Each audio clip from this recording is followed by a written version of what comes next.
मित्रों, इस वीडियो की अप्रोच जो है वो आपके लिए एक सॉलिड स्टार्टअप आइडिया ढूंढ के देने की है, जो कि मैंने इसे 5 स्टेप्स में डिवाइड किए रखा है, जो आपके लेंगे तकरीबन 30 से 40 घंटे या हफ्ता भर, और एक बेहतरीन और इनोवेटिव आइडिया स्टार्टअप के लिए आपका तैयार हो जाएगा। और इस वीडियो के अंत में मैं ये भी बताऊंगा कि मैं कहां से आइडियाज फाइंड करता हूं, जिसके आइडियाज मैंने पूरी प्लेलिस्ट बना रखी है। लेकिन दोस्तों, अगर मैं 1 मिनट में जवाब दूं आपको कि लोग कैसे आइडियाज ढूंढते हैं, वो एक ट्रेंडिंग सा एरिया पकड़ते हैं, मार्केट साइज देखते हैं, 10 साल में कितना ज्यादा उसने रिटर्न्स दिए हैं, और अपनी हॉबी को कन्वर्ट करने की बात करते हैं। लेकिन दोस्तों, मजे की बात तो ये है कि इन सब चीजों से भी काम नहीं बनेगा। एक हद तक बन सकता है, लेकिन उसके आगे आपको जाना पड़ेगा। तो हम जैसा जानते हैं कि ये वीडियो आइडिएशन पार्ट पे होने वाली है, जर्नी आपकी, तो बिल्कुल डीप में ले जाने की मैं कोशिश करूंगा। देखो यार, 3 तरीके के बिजनेस आइडिया होते हैं, ये बात आपको जाननी जरूरी है। पहला होता है स्पॉन्टेनियस आइडिया, एक ऐसा आइडिया जो अचानक से आपके मन में आता है, बाथरूम में, गाड़ी चलाते हुए, दोस्तों से बात करते हुए, या मीटिंग के अंदर। वो डॉट जो एकदम से आपको कनेक्ट करते हैं नए तरीकों से। और ये वो आइडियाज होते हैं जो आप सोचते हैं कि किसी ने भी नहीं किया होगा, और आप जाते हैं सीधा ऑनलाइन पे, घुमाते हैं अपनी उंगलियां और देखते हैं यार, इसको तो पहले भी किसी ने कर रखा है, लेकिन आप फिर भी उससे बेहतर कर सकते हैं। बस आपको वो एक प्रॉब्लम ढूंढनी है जो उस स्टार्टअप में, और वो आपको सॉर्ट आउट करनी है, तो एक वो ग्रेट आइडिया के लिस्ट में आ जाएगा। अब दूसरी तरीके के आइडियाज होते हैं इनसाइडर आइडियाज। जैसे मान लेते हैं आपने बहुत साल अपने एंटरप्राइज के सॉफ्टवेयर बनाने में निकाल लिए, और आपने देखा कि इसमें ये इशू आ रहा है हर बार, और आप जाते हैं अपने बॉस के पास, कहते हैं इसमें ये प्रॉब्लम है। वो नहीं करते तो आप उससे एक प्रॉब्लम का सोल्यूशन बना के अपना एक आइडिया ढूंढ, उसे हम कहते हैं इनसाइडर आइडिया, जो एक्सपीरियंस के साथ आता है। क्यों हम कहते हैं फ्लिपकार्ट एक माफिया है या पेपल एक माफिया है? क्योंकि वहाँ के एम्प्लॉयज ने कुछ ऐसे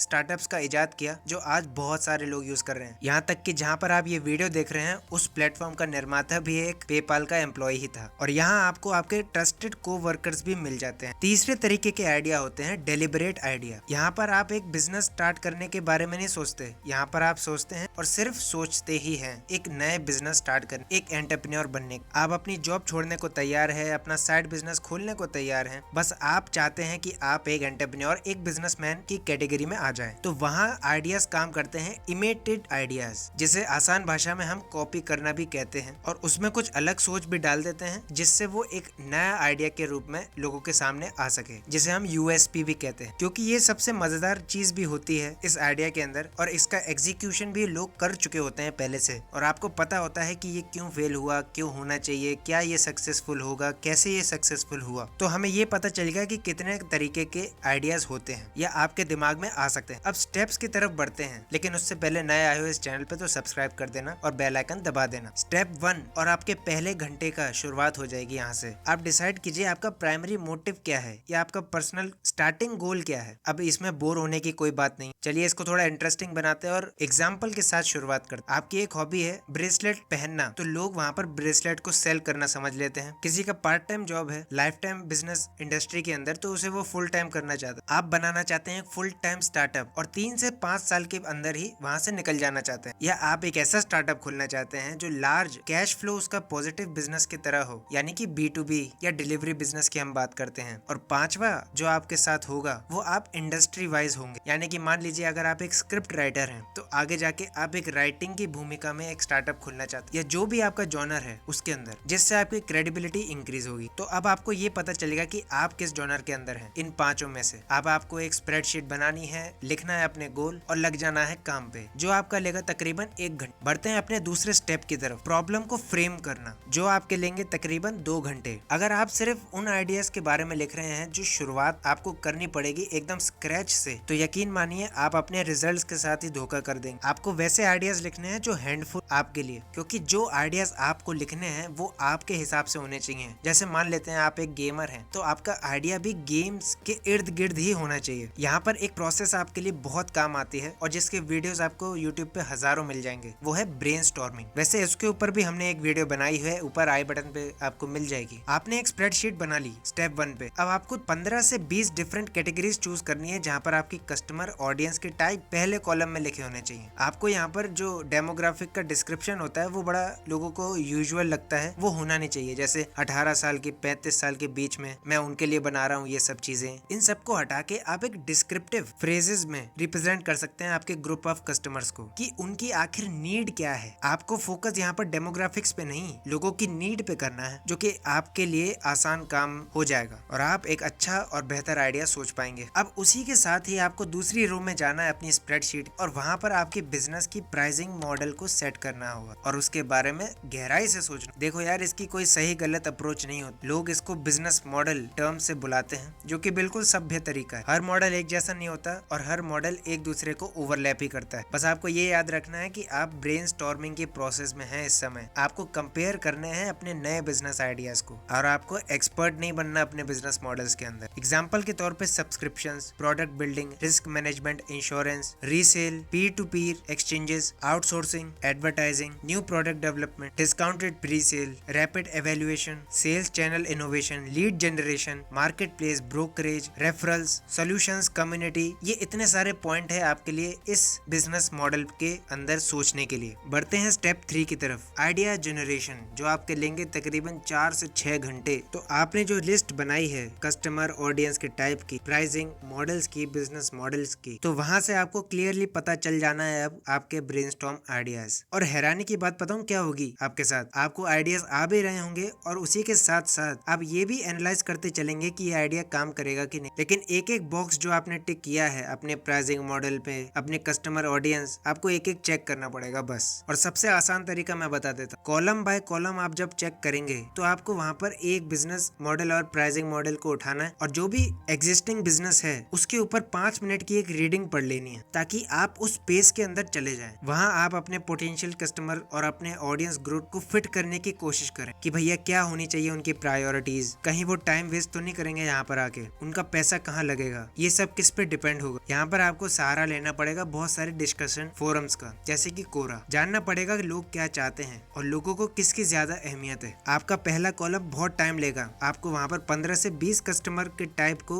एनालाइज कर रहे होंगे, और अंत में आपके पास बच जाएंगे वो 3 आइडियाज जिनकी आपको सबसे ज्यादा जरूरत है, जो आपके जॉनर के हिसाब से काम कर रहे होंगे। और यहाँ तक तो मैं ये भी कहूंगा कि आप अपने लिए 6 सॉलिड आइडियाज तैयार रखें। कॉन्ग्रेचुलेशंस, आप स्टेप 4 पे पहुंच चुके हैं, जहाँ पर आपको 3 घंटे और लगाने पड़ेंगे इवेलुएट करने में आपके आइडिया को। इसको थोड़ा हम टुकड़ों में बांट देंगे ताकि आपको ज्यादा सहना ना पड़े। आपको अब इवेलुएट करना है अपने आइडिया को, तो वो कैसे करेंगे। आपने 6 आइडिया तो निकाल लिए। एग्जाम्पल के तौर पे आपको बहुत सारे डिस्कशन फोरम्स में कुछ आंसर्स देखने को मिलेंगे आपके रिलेटेड, जैसे कोरा उसका एक सबसे बड़ा एग्जाम्पल है, जहाँ पर बहुत से बिजनेसेस कोरा की मदद से अपने इवेल्युएशन को करते हैं। अगर ये इन्फॉर्मेशन आपके लिए नई थी तो एक लाइक जरूर बन। आपके एक्सपीरियंस और कनेक्शन कहाँ तक फैले हैं आपके बिजनेस के हिसाब से, क्या आपकी फैमिली और फ्रेंड्स वेल कनेक्टेड हैं उस ऑपरेटिंग स्पेस से जो आप करने जा रहे हैं, क्या होंगे उसके एडवांटेज, क्या होंगे डिसएडवांटेज, क्या जो आपने आइडिया सोचा है वो आपके गोल से अलाइनमेंट करते हैं, जो आप इन्वेस्टमेंट करने जा रहे हैं वो वर्थ होगी कि नहीं, मार्केट अपॉर्चुनिटीज क्या है, क्योंकि गूगल तभी बना जब एल्टा विस्टा और लाइकोस आए, फ्रेंडस्टर और माई स्पेस के बाद ही फेसबुक आया, येलो कैब और ब्लैक कैब सर्विस के बाद ही उबर आया, याहू हॉटमेल के बाद जीमेल आया, ब्लैकबेरी और विंडोज के बाद आईफोन आया, और ये ऐसा ही चलता जाएगा। बस आपको अपने आइडियाज को और ज्यादा डीप में ले जाना है और उसको टुकड़ों में बांट देना, जो मैंने आपको अभी बताया। इसकी भी एक साइंस है, वो किसी और वीडियो में मैं बताऊंगा। कमेंट बॉक्स में बता देना अगर वो वीडियो चाहिए हो। खैर, बढ़ते हैं अपने नंबर स्टेप 5 की तरफ, जो आपके सबसे ज्यादा टाइम लेने वाले हैं, और इस वीडियो का भी बहुत इंपॉर्टेंट पार्ट होने वाला है, जो आपके तकरीबन 20 घंटे भी ले सकते हैं, या बोले तो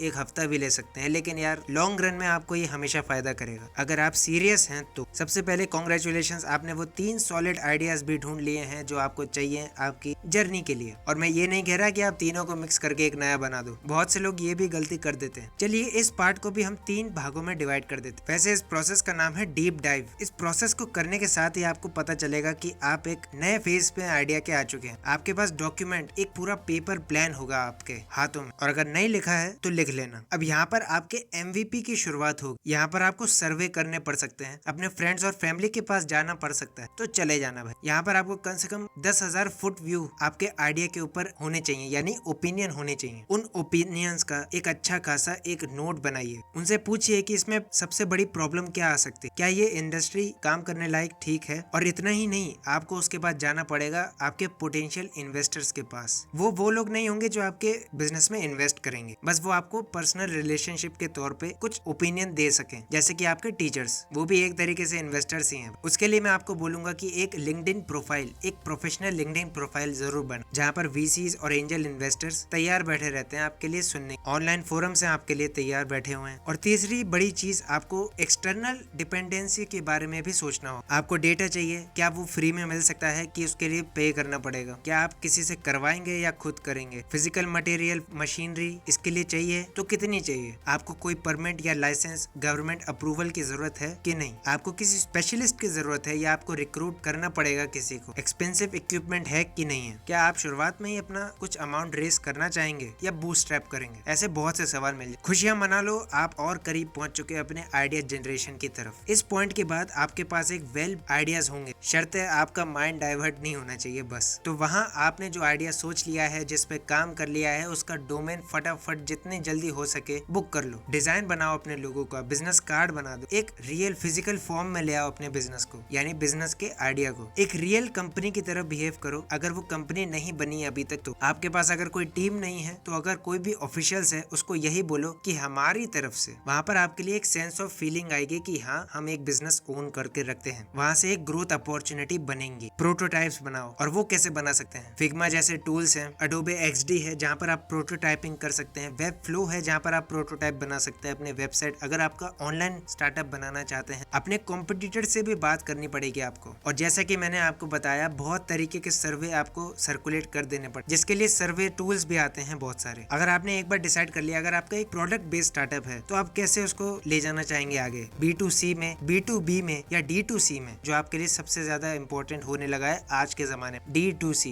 एग्जाम्पल के तौर पे बोट एक D2C प्लेटफॉर्म। और स्ट्रेंथ और वीकनेस तो ये बात की बातें हो गई। मैंने आपको ये मोटा मोटा सब कुछ बताया है, लेकिन एक चीज नहीं बताई, स्टेप 6। तो जो आपने 3 आइडियाज पे काम करा है, उसमें से एक सबसे बेस्ट आइडिया उठाओ और काम चालू कर दो, क्योंकि आइडिया सोचने से नहीं बनेंगे, उसे करना ही पड़ेगा। और हाँ, बहुत से लोग मुझसे पूछते हैं कि आप कहाँ से आइडिया ढूंढते हैं, तो भाई मैं आपको बता दूं, स्टार्टअप एडवाइस और स्टोरीज आपको देखने को मिल जाएंगी कोरा क्वेश्चंस पे। टेक क्रंच एक कंपनी है, इंक 42 जहाँ पर आपको स्टार्टअप्स के बारे में पता चलता रहता है, इंस्टाग्राम बिजनेस पेजेस जहाँ से आप आइडियाज को अपने तरीके से मॉडिफिकेट कर सकते हैं, और कुछ एंटरप्रेन्योर्स के ब्लॉग्स जो आपको पढ़ने चाहिए, और कुछ इंपॉर्टेंट पेजेस जो आपको फॉलो करने चाहिए कोरा के ऊपर एंटरप्रेन्योर्स के, वो आप सर्च करेंगे तो आपको पता चल ही जाए। लेकिन अगर आइडिया सोचना नहीं है, इतनी ज्यादा मेहनत नहीं करनी, तो लेफ्ट वाली वीडियो में मैंने कुछ आइडियाज बताए हुए हैं, और मार्केटिंग भी कैसे करनी है वो राइट साइड में मैंने बताया है। मैं मिलता हूँ आपको अगली वीडियो में, तब तक के लिए बी बिजी।